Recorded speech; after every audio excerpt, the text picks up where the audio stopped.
여호수아 6장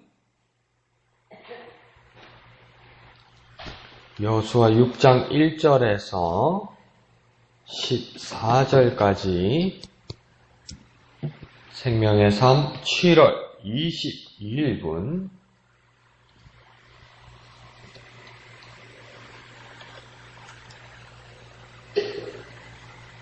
6장 1절에서 14절까지 다같이 한음성으로 읽겠습니다. 시작. 이스라엘 자손들로 말미암아 여리고는 굳게 닫혔고 출입하는 자가 없더라. 여호와께서 여호수아에게 이르시되 보라, 내가 여리고와 그 왕과 용사들을 내 손에 넘겨주었으니 너희 모든 군사는 그 성을 둘러 성 주위를 매일 한 번씩 돌되 엿새 동안을 그리하라. 제사장 7은 7 양각 나팔을 잡고 언약궤 앞에서 나아갈 것이요 7째 날에는 그 성을 7번 돌며 그 제사장들은 나팔을 불 것이며 제사장들이 양각 나팔을 길게 불어 그 나팔 소리가 너희에게 들릴 때에는 백성은 다 큰 소리로 외쳐 부를 것이라. 그리하면 그 성벽이 무너져 내리리니 백성은 각기 앞으로 올라갈지니라 하시며 눈의 아들 여호수아가 제사장들을 불러 그들에게 이르되 너희는 언약궤를 메고 제사장 7은 양각 나팔 7을 잡고 여호와의 궤 앞에서 나아가라 하고 또 백성에게 이르되 나아가서 그 성을 돌되 무정한 자들이 여호와의 궤 앞에서 나아갈지니라 하니라. 여호수아가 백성에게 이르기를 마치매 제사장 7은 양각 나팔 7을 잡고 여호와 앞에서 나아가며 나팔을 불고 여호와의 언약궤는 그 뒤를 따르며 그 무정한 자들은 나팔 부는 제사장들 앞에서 행진하여며 후군은 궤의 뒤를 따르고 제사장들은 나팔을 불며 행진하더라. 여호수아가 백성에게 명령하여 이르되 너희는 외치지 말며 너희 음성을 들리게 하지 말며 너희 입에서 아무 말도 내지 말라. 그리하다가 내가 너희에게 명령하여 외치라 하는 날에 외칠지니라 하고 여호와의 궤가 그 성을 한번 돌게 하고 그들이 진영으로 들어와서 진영에서 자니라. 또 여호수아가 아침에 일찍이 일어나니 제사장들이 여호와의 궤를 메고 제사장 7은 양각 나팔 7을 잡고 여호와의 궤 앞에서 계속 행진하며 나팔을 불고 무장한 자들은 그 앞에 행진하며 후군은 여호와의 궤 뒤를 따르고 제사장들은 나팔을 불며 행진하니라. 그 둘째 날에도 그 성을 한번 돌고 진영으로 돌아오니라. 엿새 동안을 이같이 행하니라. 아멘. 자, 오늘 본문의 말씀을 보면 1절부터 보면 여리고는 이스라엘에 대하여 만반의 준비를 하는 모습을 나타납니다. 그래서 성을 굳게 닫고 출입하는 자들을 모두 통제하여서 아무도 들어오지도 못하고 아무도 나가지 못하게 그렇게 굳게 방비를 합니다. 그런데 2절에서 하나님이 여호수아에게 하시는 말씀은 여리고 성과 왕과 용사들을 너 여호수아의 손에 곧 이스라엘 백성의 손에 넘겨주었다 이렇게 이야기합니다. 그 믿음을 보이라는 것이겠지요. 강하고 담대하라는 것이겠지요. 그런데요, 보세요. 1절에서 분명히 상황을 보여줍니다. 여리고 사람들이 이스라엘 사람들의 소문을 듣고 성문을 닫고 아무도 들어가지 못하고 아무도 나가지 못하게 했어요. 그런데 2절에서 하나님 그 성을 보고 하는 말이 뭐냐면 이 모든 것을 여리고의 모든 것을 여호수아와 너 이스라엘 사람들에게 주었다 이렇게 이야기하는 거예요. 말이 안 맞죠, 그죠? 그런데 또 하나님께서 그 2절 한가운데서 뭐라고 이야기하냐면 보라 이렇게 말합니다. 보라. 그냥 눈으로 보면 이게 닫혀있고 아무것도 안 될 것 같은데 그냥 넌 눈 감고 기도를 하고 이러면 그게 열릴 거야. 그게 닫혔던 것이 무너질 거야. 이렇게 말하는 게 아니고요. 굳게 닫히고 아무 사람도 들어가지 못하고 나오지 못하는 저 성을 눈으로 보라고 이야기합니다. 보라고. 막막한 저것을 보라고 이야기합니다. 보라고 말씀하시는 것. 그 보는 것은 무엇입니까? 눈으로 보는 겁니다. 눈으로 본 바는 다 닫혔고 사람도 다니지 않는 여리고 성입니다. 그래 이걸 어떻게 하라고 하나님은 말씀만 하십니다. 보라! 이랬으면 뭘 팍 무너뜨리거나 뭘 부수뜨리거나 이게 보여야 되는 거 아니에요. 뭐 징조라도 보여야 되는 거 아니에요. 보라고 그랬으니까 뭐라도 뭐 약간 여진이라도 이렇게 막 흔들리기라도 해야 되는 거 아니에요. 꼼짝 안 합니다. 근데 뭡니까? 보라고 이야기합니다. 그것도 뭡니까? 말씀만 하십니다. 심지어 2절 하반절에서 뭐라고 했냐면 너희에게 이 성을 넘겨주었다고 말씀하십니다. 이 넘겨주었다는 말씀은 무엇입니까? 원래 여리고 성도 여리고 사람들의 것이 아니라고 하나님은 말씀하시는 겁니다. 그리고 또 왕과 성과 백성, 이 여리고 사람들의 것이 아니라고 착각하지 말라고 말씀하는 겁니다. 이 말은 다시 생각하면 어떤 말이겠습니까? 이스라엘 것이라고 말씀하시기 전에 원래는 다 하나님의 것인데 이제 여호수아와 이스라엘 백성들에게 이 성을 양도하시겠다, 넘겨주시겠다 이렇게 말씀하는 겁니다. 시당초 여리고 사람들의 것이 아니었고 그렇다고 막무가내로 이스라엘 사람들도 아니었고 하나님의 손에 있는 것이어서 하나님의 손에서 이곳으로 넘겨주시겠다, 양도해 주시겠다 이렇게 이야기하는 겁니다. 누가 그렇게 하시겠다는 겁니까? 하나님께서 그렇게 하시겠다는 겁니다. 하나님께서 주인이시기 때문에 하나님께서 넘겨주시고 양도해 주시겠다 이렇게 말하는 겁니다. 그러니까 우리의 삶을 한번 보면 내게 있는 것이 내 것이 아니라는 깨달음은 참 어려우면서도 참 중요한 겁니다. 내게 있는 것이 내 것이 아니다. 어쩌면 흘러가는 것이다. 흘러가는 중에 내 곁에 잠시 멈추었다가 또 흘러갈 수 있는 것이라는 것을 그걸 깨닫는 것보다 인정하는 것, 그게 참 어려운 것 같습니다. 어려우면서도 뭡니까? 그건 참 중요한 일 같습니다. 하나님이 내게 이 시간, 내게 있는 이 시간, 오늘 아침 잠을 깨서 시작하는 이 시간, 이 자리, 이것도 무엇입니까? 하나님께서 내게 선물해 주신 것입니다. 이것을 인정하는 것, 그것은 참으로 중요한 겁니다. 내게 있는 시간, 내게 있는 모든 환경, 물질, 건강, 이 모든 것들이 하나님의 것이었고 하나님께서 오늘 내게 양도해 주시고 선물해 주시고 이거는 언젠가는 흘러간다는 겁니다. 흘러간다는 것을 인정하는 것. 그래서 내게 잠시 멈추어 있다는 것. 멈추어 있어서 흘러간다는 것. 내가 잘못해서 뺏긴다 이렇게 생각하지 말고요. 흘러간다는 것. 이것을 인정하는 건 참 중요한 것입니다. 자, 3절부터는 이제 전략을 말씀하십니다. 뭐라고 이야기하냐면 첫 번째, 모든 군사가 할 일이 성을 하루에 한 번씩 돌아야 될 것이다 이렇게 이야기합니다. 그런데 며칠 동안 그렇게 돌아라고 이야기하냐면 엿새 동안을 그렇게 돌아라고 이야기합니다. 성을 아무 일 없이 아무 말 하지 말고 엿새를 돌아라고 이야기하는데 성을 돌아라고요? 누가요? 군사들이 돌아라고 이야기합니다. 이거는 동네 애들이나 해야 될 일 아닙니까? 근데 군사 보고 군인들 보고 이걸 돌아라고 이야기합니다. 그리고 두 번째는 그 다음 그룹은 제사장들이 나팔을 불며 따르라고 이야기합니다. 그리고 세 번째는 언약궤가 그 뒤를 따르게 될 것이다. 이게 무슨 그림이 이해가 안 가죠, 그죠? 군사들과 제사장이 앞서고 그 뒤에 말씀이 있고 말씀이 든 그 언약궤가 그 뒤를 따르는 것. 좀 그림이 좀 이상하기도 합니다. 뭘 하시려고 그러는지 이해가 가지 않기도 합니다. 그러니까 정형이 없습니다, 사실은요. 그러니까 요단강을 건널 때는 여호와의 언약궤가 어디 있었습니까? 맨 앞장을 섰어요. 그죠?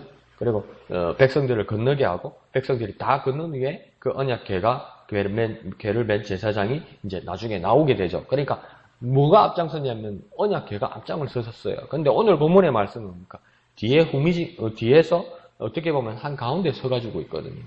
그러니까 어떤 전형이 있다, 정형이 있다. 그래서 이게 다다 이렇게 말할 수 없는 것이 하나님은 어떤 무한하신 어떤 계획을 가지고 있고 하나님은 그 수시 때때로 그 필요에 따라서 하나님은 언제나 그 하나님의 계획이 다 다르다는 겁니다. 그러니까 우리의 머리로 하나님의 뜻을 정형화할 수 있는 것이 많이 없습니다. 그때 하나님께서 하시는 말씀에 순종하는 게 중요합니다. 그래서 우리에게 순종이 중요한 이유는 뭐냐면 하나님은 무한하시고 우리가 상상할 수 없는 많은 것들로 변화무쌍한 그 어떤 그 방법을 하나님은 가지고 계시다는 것, 원칙을 가지고 계시다는 것, 그게 더 중요하지 않을까 그런 생각이 또 묵상이 들었습니다. 자, 5절에서는 제사장들이 나팔을 길게 불면 백성들은 그 사인의 소리를 듣고 목소리를 크게 외쳐 부르라고 이야기합니다. 그러면 하나님께서는 예상하기를 뭐라고 이야기하냐면 그 결과가 여리고 성이 무너지게 될 것이다. 근데 한번 상상을 해보십시오. 이걸 작전회의라고 군사들이, 모든 백성들이 들었다고 한번 생각해 보십시오. 그러면 앉아있던 사람들이 피식 웃거나, 만약에 윗사람이 아래 참모에 대해서 이 작전을 들었으면 막 테이블이 엎어지고 막 고함 지르고 난리가 났겠죠. 이게 무슨 전략이냐 막 이러면서 막 난리가 나지 않았겠습니까? 지금도 뭐 문제가 그거 아닙니까? 입장에 따라 다르지만 사드라는 미사일이 어떤 입장에서는 필요하고 어떤 입장에서는 필요가 없고 제일 황당한 건 대한민국에 꼭 필요한데 우리 동네는 안 되고 지금 이거 아닙니까 이게. 참 안타깝습니다. 이게 정말 필요하다고 한다면, 이 미사일이 정말 필요하다고 한다면 어떤 동네가든지 감수는 해야죠. 이건 그 지역 사람도 처음에는 뭐냐면 이 미사일이 정말 필요하다고 그랬어요. 근데 우리 동네는 안 된대요. 그러면 대한민국 전부 동네가, 모든 동네 사람들이 이 미사일이 꼭 필요해요. 근데 우리 동네는 절대 안 돼요. 그럼 대한민국에 나올 데가 없잖아요. 그럼 미사일 필요 없는 겁니다, 이거. 그러니까 이게 정말 필요해서, 그래서 여론조사로 하면 50% 이상이요. 이거 필요하다고 이야기해요, 대한민국 사람들도. 필요 없다고 생각하는 게 한 30 몇 프로 된대요. 그게 맞든 안 맞든. 근데 그게 무슨 소용이 있어요? 우리 동네는 절대 안 된다고 그러는데, 그럼 대한민국에 나올 데 없습니다. 날 때 딱 한 군데 있겠네. 청와대 지붕에다 사면 되겠네. 그거 말고는 없습니다. 이렇게 설득력이 있어도 이게 막 합의가 이루기 어려운 게 이게 군사 작전이고 이거예요. 그런데 지금 오늘 본문에 보면은 이 얼마나 황당합니까? 이 굳건하게 닫혀있는 꼼짝도 여리고성을 돌면 된대요. 돌면 되고 나중에 나팔을 울면 와 이러면 성이 무너질 거래요. 이걸 작전회의라고 들었다고 한번 생각해 보십시오. 대한민국 국민을 가만 내버려 두겠습니까? 이거 완전 돌아라고 그러더니 막 자꾸 성을 돌아라고 그러더니 머리가 돌았구만 그냥. 무슨 말도 안 되는 소리냐면 난리가 날 겁니다. 그냥 당장 막 정치하는 사람들, 윗사람들 내려오라고 그만두라고 막 대한민국 같으면 난리가 날 겁니다. 그런데 한번 생각해 보십시다. 여태 우리가 하나님을 믿고 의지해왔고 또 우리 신앙은 여태 그 말씀 때문에 의지해온 것 때문에 인도를 받았고 성장해왔고 그것을 믿었고 또 그렇게 믿으려고 듭니다.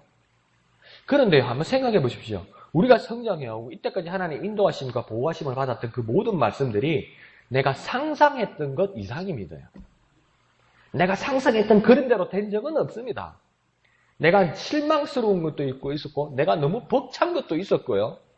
그런 것들이 하나님이 명령해 주신 것이었고 하나님이 보장해 주신 말씀들이었습니다. 그러니까요, 오늘날 우리에게 주시는 하나님 말씀도 내가 상상했던 것과는 전혀 다른 경우가 많습니다. 더 냉정하게 저와 여러분이 더 솔직하게 한번 이야기해 볼까요? 그렇게 주시는 하나님 말씀이 때로는 실망스럽고 때로는 답답하기도 하고 더 냉정하게요, 정말 말도 안 되는 하나님의 말씀이라서 화가 나기도 했습니다. 너무 착해서 표현을 못해서 그렇지. 그런데요, 이게 다 하나님 말씀이더라는 거죠. 그리고 그게 말도 안 되게 또 헌정 같고 대답 안 하는 그 말씀이 실제로는요, 이루어지더라는 것입니다. 문제는요, 이루어지더라는 겁니다. 믿고 의지하고 순종하는 자들에게 이때까지 이루어져 갖고 우리도 이루어지는 것을 경험했더라는 겁니다. 그러니까 주시는 하나님 말씀에 대해서 썩는 셈 치고가 아니라 잘 듣고 잘 믿고 순종해 봅시다. 그러면요, 무슨 일이 일어납니다. 무슨 일이 일어납니다. 그런 모습을 오늘 여호수아에서 보여주게 되는 것입니다. 그 모습이 또한 우리의 모습 되시기를 부탁드립니다. 자, 6절에서 7절은 여호와께로부터 이 들은 말씀을 여호수아가 백성에게 전하고 명령합니다. 여호수아의 입장을 한번 생각해 봅시다. 이런 황당한 이야기를 들었는데 우리는 결과를 보니까 분명히 성이 무너지지만 이 사람들은 처음 겪는 거 아니에요. 여호수아가 그걸 또 하나님 앞에 들은 거 아니에요. 이걸 그냥 우리도 뭡니까? 이게 하나님 말씀에 생각 우리가 불만이 생겨도 우리는 마음으로 가만히 가지고 있으면 되는데 여호수아의 사명은 뭐냐면 이걸 백성들에게 이야기를 해야 되는 거예요. 오늘날 따지면 청와대에서 대통령과 대변인이 돌아가는 카메라 앞에서 실시간으로 이걸 성명을 발표를 해야 되는 거예요. 그 책임이 누구에게 있다는 겁니까? 여호수아에게 있다는 거예요. 그냥 들어서 막 대단한 소리고 막 말도 안 되는 소리면 그냥 하나님하고 나하고 알고 있고 기도하고 막 무너지면 그때 하나님 말씀하셨다 뭐 이라고 뭐 서류라도 보여주면 되는데 녹음한 파일이라도 보여주면 되는데 이건 뭐냐면 우리 동네 말로 동네 가서 애라는 거 아닙니까? 그래 하나님 말씀하셨다 백성들이 뭔데 한 바퀴씩 돌란다 하루에 한 바퀴씩 돌란다 마지막 날 7바퀴 돌고 나팔 불 때 와 이러면 성이 무너진다는 백성들이 처음엔 길을 의심할 거예요. 아니야 무슨 소리가 있을 거야. 다른 이야기가 있을 거야. 이건 뭐 웃자고 하는 이야기가 있을 거야. 이래. 근데 누가 해야 된다는 겁니까? 여호수아가 말해야 된다는 겁니다. 얼마나 부담스럽고 얼마나 두려웠을까요? 백성 앞에서. 그런데 여호수아는 그대로 백성들에게 전합니다. 이건요 체면과 모든 위신과 명예와 목숨을 담보로 하고 이 말씀을 전했던 것입니다. 그리스도인의 권위는 무엇입니까? 이와 같은 것입니다. 하나님의 말씀을 제대로 잘 전달하는 것, 사람들이 이웃들이 말귀를 잘 알아듣게 하는 것, 그것이 우리 그리스도인의 사명인 겁니다. 상당히 부담스러운 일입니다. 상당히 어려운 일입니다. 그런데 뭡니까? 여호수아처럼 아주 담백하게, 어떻게 보면 아주 담담하게, 아주 용맹하게 용기를 가지고 이것이 하나님의 말씀이다 믿음으로 이 말씀을 전하는 것 이게 참 중요한 것입니다. 이것도 재미가 붙으니까 여호수아가 뭡니까? 강하고 담대해지는 겁니다. 한 번 이루어지고 두 번 이루어지니까 세 번째는 당연히 이루어진다고 해서 하나님 주시는 말씀으로 전하게 되는 겁니다. 그걸 여호수아가 어떻게 배우게 되는 겁니까? 선배의 선생의 멘토였던 모세가 그것을 이루어지는 것을 보았던 것입니다. 그리고 여호수아가 당장 행해야 할 때 두려움이 있을 때 하나님 나타나셔서 강하고 담대하라고 말씀하십니다. 그리고 강하고 담대한 마음을 가지고 요단강 앞에서 하니까 무엇이 이루어지더라는 겁니다. 설마 싶기도 하지만 여러 곳에서도 그렇게 일어날 것을 믿는 것입니다. 그러니 어떻게 해야 되는 겁니까? 하나님이 다 짜주시고 여호수아는 그대로 전하고 이렇게 준비하라는 겁니다. 뭡니까? 준비 잘 해야 됩니다. 준비 참 잘 해야 됩니다. 하나님이 주시는 말씀으로 준비를 잘 해나가야 되는 겁니다. 말씀 잘 듣고 그대로 준비를 해야 되는 겁니다. 내가 알아서 준비하는 것이 아니라 말씀을 잘 듣고 그 말씀대로 준비를 잘 해나가야만 하는 것입니다. 이게 뭡니까? 지금 성이 무너지지 않아서 이때까지 뭡니까? 다 준비 작업입니다. 7절까지요. 지금 다 준비 작업입니다. 여리고성 지금 무너졌습니까? 안 무너졌습니다. 세상 사람들이 말하니까 상상하는 겁니다. 상상하는 거. 그러니까 뭡니까? 이때까지 다 준비 작업이었습니다. 그 준비를 잘 하고 백성들을 잘 설득시키고 잘 전하는 겁니다. 네. 자, 그러면서 8절부터 보면 이제 실행하는 여호수아와 백성들의 모습이 나타납니다. 근데 이 진영의 그림을 잘 보면 첫 번째는 첫 번째 그룹에는 무장한 자들, 그 군인들이 있습니다. 그리고 두 번째는요, 나팔을 든 제사장들이 있습니다. 그러니까 두 번째에 나팔을 든 제사장들이 있습니다. 이제 세 번째에는 어떤 그룹들이 있냐면 하나님의 언약궤가 서게 되는 겁니다. 그러니까 이전에는 맨 앞에 섰지만 요단강 앞에서는 지금은 하나님의 언약궤가 세 번째에 있습니다. 근데 그림을 좀 더 짐작해 보면 하나님의 언약궤 뒤에 또 누구들이 서게 되면 후미에서 또 그 군인들, 또 백성들이 그것을 뒤따르고 있는 그림이 나타나는 게 되는 겁니다. 그러니까 네 개의 그룹으로 나눠져 있습니다. 처음에는요, 첫 번째 그룹은 무장한 군인들, 두 번째는 나팔을 든 제사장들, 세 번째가 하나님의 언약궤, 네 번째가 또 군인들과 백성들 이렇게 되어 있는 겁니다. 그러니까 언약궤인 말씀들은 일꾼들을 앞서 보내고 뒤에서 지지한다는 겁니다. 그러니까 우리가 하는 일들에 대해서 우리가 앞장서는 일에 대해서 아무도 없다. 내가 알아서 내가 혼자 다 해야 된다. 이렇게 생각하지 말고 우리가 하나님 말씀을 따라 내가 솔선수범하고 앞장선다면 하나님께서 우리 뒤에서 든든히 우리를 지지해 주시고 우리를 밀어주시는 하나님, 우리와 함께 하시는 하나님, 우리는 결코 잊어서는 안 된다는 겁니다. 그리고 또 백성들이 그 뒤에서 군인들이 따르는 많은 그 백성들이 있습니다. 언약궤 뒤에, 그죠? 하나님께서 또 이끄시기도 한다는 겁니다. 그러니까 하나님의 말씀은 우리 삶 뒤에서 지지하시고 밀어주시기도 하고 또 우리의 갈 길에 대해서 보여주시면서 우리를 이끄시기도 한다는 겁니다. 그러니까 또 쉽게 말하면 하나님의 말씀은요, 우리를 밀어주시기도 하고요, 우리를 인도해 주시기도 한다는 겁니다. 우리가 하나님의 말씀을 받았으면 하나님께서 우리가 앞장서 가라 말씀하시면서 하나님께서 뒤에서 우리를 지지해 주시고 밀어주시기도 하고 또 하나님의 말씀은 우리가 갈 길을 몰라 할 때 하나님께서 앞장서셔서 우리를 인도하시기도 한다는 겁니다. 그러니까 하나님의 말씀은 우리를 지지하시고 인도하신다는 겁니다. 말씀이 우리를 지지하시고 또 인도해 주신다는 겁니다. 이걸 또 다시 말하면 큰 그림으로 보면 그러니까 하나님은 우리의 삶 모든 환경 가운데 한가운데 있다는 겁니다. 각양에 맡은 사람들의 역할이 있습니다. 나팔을 부는 제사장들도 있고요. 앞장서는 군인들도 있고요. 뒤를 따라가는 역할을 하는 또 백성들과 군인들도 있습니다. 근데 하나님 말씀은 지금 어디에 있습니까? 한가운데 있습니다요. 그러니까 우리의 삶의 환경이 여러 가지 있습니다. 가정에 있는 사람, 직장에 있는 사람, 또 자영업을 하는 사람, 또 여러 사람과 부대끼는 사람, 이런 여러 부류의 사람들이 있습니다. 그럼 하나님 누구와 함께하고 누구와 함께하지 않는 것이 아니라 각자의 자리에 있는 사람들 한가운데서 모든 사람들과 함께 하시는 하나님. 그게 무엇으로 함께 하신다는 겁니까? 말씀으로 함께 한다는 겁니다. 우리의 삶, 한 사람의 삶을 보아도요, 제 삶을 보아도요, 아침에는 뭘 하고, 점심에는 뭘 하고, 저녁에는 뭘 하고, 특별히 오늘 스케줄에서 누구를 만나고, 또 어떤 행사가 있고, 이 모든 삶의 어떤 계획들을 이렇게 다 조각 내어서 우리가 일을 하잖아요. 또 어떤 생활들을 하잖아요. 그런데 어떤 부분에서는 하나님이 함께하고 어떤 부분에서는 하나님께서 안 하시고 이게 아니고요. 하나님께서 우리의 삶 한가운데서 말씀으로 한가운데서 함께 하신다는 겁니다. 그러니까 하나님은요. 어떤 모습으로 어떤 사람에게도 우리의 삶의 어떤 형태에도 하나님은 한가운데서 함께 하셔서 밀어주시기도 하고 인도해 주시기도 한다는 겁니다. 그 모습을 오늘 이스라엘 대열에서 보게 되는 겁니다.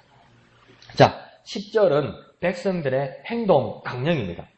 성을 돌 때 어떻게 해야 될지를 말씀합니다. 첫 번째, 외치지 말고, 두 번째, 음성이 들리게 말고, 세 번째, 아무 말도 내지 말다가 이렇게 얘기합니다. 6날 동안 돌 때 아무 말도 하지 마라.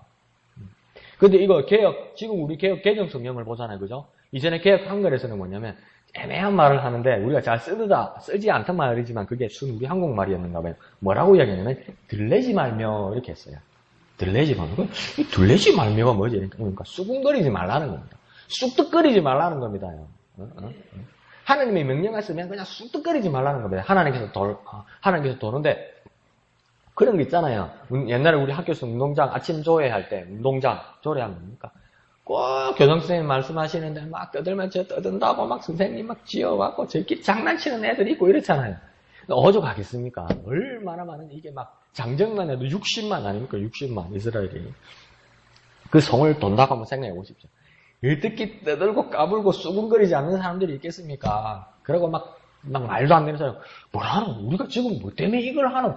하나님이 돌아라겠다. 진짜 하나님이 그런 게 여호수아가 지어낸 거 아이가? 지금 방법이 안 나와서 지어내는 거 아이가? 이래서 하고 아니나 한국인도 그거 아니나 지신발기 아니나 지신발기 밟다 보면 기초가 무너지고 막 이래갖고 막 집안이 약해서 막 떨어지라고 그러는 거 아이가? 이게 하나님이 아니고 이게 공학적인 기다 사고 막 오늘 아픈데 어쩌나 시끄럽다고 막 가라 사고 막 이게 하나님인가? 그러고 뭡니까? 시끄럽단 말이에요. 시끄럽다고. 하나님 일하는데 뭡니까? 정말로 갠생이 낳지 말라는 겁니다. 왜 인간적인 걸 자꾸 집어넣냐는 겁니다. 왜 수근거리고 왜 김 빠지는 소리하고 왜 인간적인 작전이라고 이야기하고 왜 그딴 식으로 하냐는 겁니다. 그러니까 그걸 옛날에는 들리지 말라고 이야기했어요. 근데 이게 뭡니까? 보면 외치지 말고 음성도 들리게 말고 아무 말도 하지 말아라. 왜 아무 말도 하면 안 됩니까? 시끄러우니까 시끄러운 게 아니고요. 뭡니까? 하나님 하신 말씀에 귀 기울이고 하나님 말씀하신 것에 집중하라는 겁니다. 집중하라는 겁니다. 집중하라는 거. 집중하라는 겁니다. 예배에 와도 막 딴짓하고 안타깝죠. 집중하라는 겁니다. 그러면서 네 번째는 뭡니까? 외치라는 날에 외치라. 이 말은 뭡니까? 순종하고 집중하라. 순종하고 집중하라. 외치라! 이러는데 또 가만히 있고 막 정신 딴 데 빼고 있다가 외치라! 이러는데 다음 순간 와! 이러는데 뭐라노? 이러고 그래 막 걸으면서도 자는 사람 있잖아요. 걸으면서 자다가 자 이제 여호수아가 나팔을 불면서 외치라! 이러는데 이러면 이거 하나님 사역이 하나님 위대한 사역에 동참하지 않은 거잖아요. 이게 그 왜 그렇습니까? 자석했다는 건 뭡니까? 집중 안 했다는 거 아니에요. 집중하라고 이야기하는 겁니다. 집중하고 그 명령에 순종하라고 이야기하는 겁니다. 그러니까 떠들지 말고 자기네들끼리 수군거리지 말고 아이디어랍시고 이게 내 아이디어랍시고 인간적인 작당들 하지 말라는 겁니다. 단지 타이밍은 하나님이 정하신다는 겁니다. 타이밍은요, 시간은요, 때는요 하나님이 정하는 겁니다. 때는요 하나님이 정하는 겁니다. 그 때에 순종하는 저와 여러분 되시기를 부탁드립니다. 자, 그러니 11절에 보면 군사, 제사장, 백성들이 이렇게 다 같이 매일같이 돌았습니다. 그런데 본문은 뭐라고 이야기하면 여호와의 괴가 돌았다고 이야기합니다. 괴밖에 안 보이는 것 같습니다. 또 12절, 13절에도 보면 여호수아가 아침 일찍 일어나 먼저 챙기는 일이 무엇입니까? 괴입니다. 괴. 언약 괴입니다. 이 괴를 메고 13절은 행진을 했다고 이야기합니다. 참 이게 무슨 행진입니까? 무모하고 이상하고 여리고 사람들이 볼 때 어떻게 여기겠습니까? 이 회개망측하고 이스라엘 사람들 입장에서 보면 창피하고 막 그런 거 아닙니까? 이 행진의 근거와 중심이 그런데 그 가운데 뭐가 있었습니까? 여호와의 언약 궤가 있었기 때문에 행진하게 되었던 겁니다. 그것이 여호와의 궤이고 언약의 궤이고 증거의 궤이고 하나님의 말씀이 담긴 궤라는 것입니다. 그러니까 우리 행보의 근거가 이 말씀이 되기를 원하는 겁니다. 우리의 삶의 근거가 이 말씀이 되기를 원하는 겁니다. 우리의 움직이는 근거가 이 말씀이 되기를 원하는 겁니다. 저와 여러분은요, 이 시간에 정말 하나님의 큰 축복받는 겁니다. 뭡니까? 아침에 일찍 일어나 이 본문의 말씀처럼 하나님의 말씀을 따라 쭉 끌려올 거예요. 저도요, 새벽 4시에 일어나면 그게 제정신이겠어요. 갈까. 오늘 당연히 가야 되는데, 머리는 뭡니까? 정신을 못 차려가지고, 갈까 말까, 이런다. 그러니까, 눈도 반쯤 뜨고, 왔는데 교회라. 저와 여러분, 말씀이 이끄신 거예요, 말씀이. 저와 여러분, 오늘 스타트가 좋습니다. 출발이 좋습니다. 이 여호수아처럼 하나님의 말씀이 저와 여러분을 이끈 거예요. 멋진 삶 시작하셨습니다. 얼마나 축복된지 모르겠습니다. 그럼 다른 사람은요, 목사님 몰라요. 자, 그러면서 14절은 백성들이 엿새 동안 이렇게 했다고 이야기합니다. 그것도 이같이, 이 말은 뭡니까? 같은 모양으로 엿새 똑같이 할 수 있는 이유는 뭡니까? 순종했습니다. 집중했습니다. 그렇기 때문에 가능한 것입니다. 이제 기적의 서막이 새벽이 7째 날에 시작될 것입니다. 우리도 말씀의 순종함으로 벅찬 기대와 소망으로 살아가는 저와 여러분이 되었으면 좋겠습니다. 6째 날까지 꿈쩍하지 않았습니다. 여리고성은 6날 동안 꿈쩍하지 않았습니다. 표도 안 났습니다. 금도 하나 안 났습니다. 꿈쩍하지 않았습니다. 그런데 백성들은 계속 순종했습니다. 저와 여러분의 기도하는데 무너지지 않고 꿈쩍하지 않은 것이 있습니까? 진짜 이거 내가 잘못 건드린 거 아이가? 안 무너지는데 굳건한 반석 같은데 끄떡을 안 하는데 근데 여러분 여전히 순종하고 기도하고 있습니까? 하나님이 정한 때 하나님의 시간에 무너지기 시작할 것입니다. 그늘을 고대하고 그늘을 기대하고 벅찬 기대와 소망으로 살아가는 저와 여러분 되시기를 거룩하신 예수님의 이름으로 축원드립니다. 기도하겠습니다. 거룩하신 아버지 하나님, 은혜를 감사드립니다. 우리 삶들 가운데 준비 잘하고 하나님 말씀에 순종하고 집중하여서 놀라운 기적들을 경험하는 우리가 되게 하여 주옵소서. 정말 꿈쩍도 하지 않는 여리고 성과 같은 거대한 장벽들이 우리에게 막혀 있을지라도 우리는 하나님의 말씀에 순종하고 집중하여서 하나님의 때에 이루어지는 놀라운 삶의 역사를, 놀라운 기적의 역사를 경험하는 우리가 되게 하여 주옵소서. 우리의 삶의 중심 한가운데 하나님의 말씀이 있어 때로는 나를 지지해 주시고 나를 인도해 주시는 하나님의 그 말씀을 경험하는 우리의 삶들이 되게 역사하여 주시옵소서. 모든 것을 감사드리며 거룩하신 예수님의 이름으로 간절히 기도하옵나이다. 아멘. 이 시간 말씀을 생각하시면서 기도하시고 또 진해 지역 복음화를 위해 기도해 주시기를 부탁드립니다. 그리고 이 일을 위하여 우리 교회가 쓰임받을 수 있도록 더욱 기도해 주시기를 부탁드립니다. 오늘 금요일 밤 9시 금요 기도회 있습니다. 모두 나오셔서 기도하시고 또 응답받는 시간 되시기를 부탁드립니다. 토요일 예배당 예와 식당 사역을 위해 헌신하는 분들을 위해서 기도해 주시고 동참해 주시기를 부탁드립니다. 주일 찬양대회 또 말씀을 전하시는 담임 목사님을 위해서 더욱 기도해 주시기를 부탁드립니다. 오후 큐티 나눔 모임과 또 오후 예배를 위해서 또 기도해 주시고 동참해 주시기를 부탁드립니다. 그리고 각자의 기도의 제목을 가지고 이 시간 다 같이 기도하겠습니다. 거룩하신 아버지 하나님 은혜를 감사합니다. 하나님의 말씀이